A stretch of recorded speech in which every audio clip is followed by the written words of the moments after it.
ti.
¿Qué te pareció, Iván, el tema Mama El Kabudi?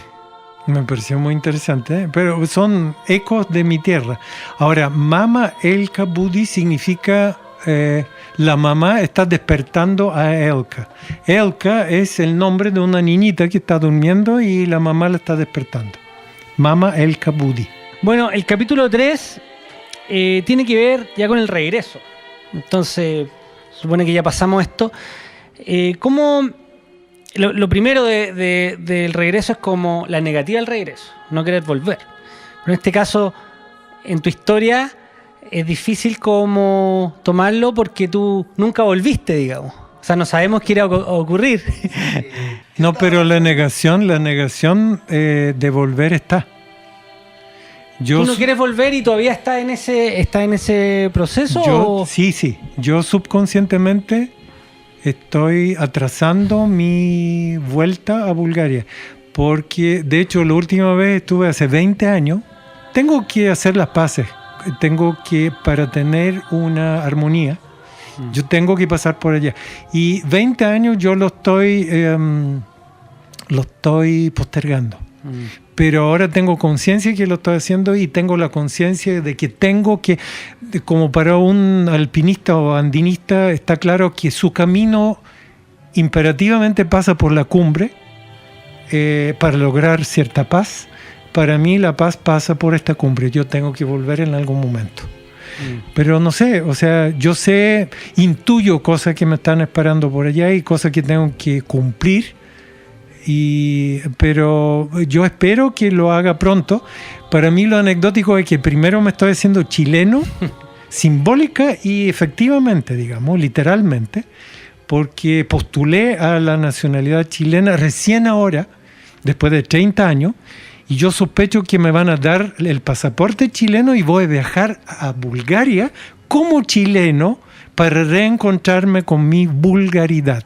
Bueno, por último, antes de ir a la canción, una última pregunta. No sé si les quiere contar algo a la gente que se está iniciando en el mundo de los documentales. ¿Algún consejo? Consejos. ¿Quién soy yo para dar consejos?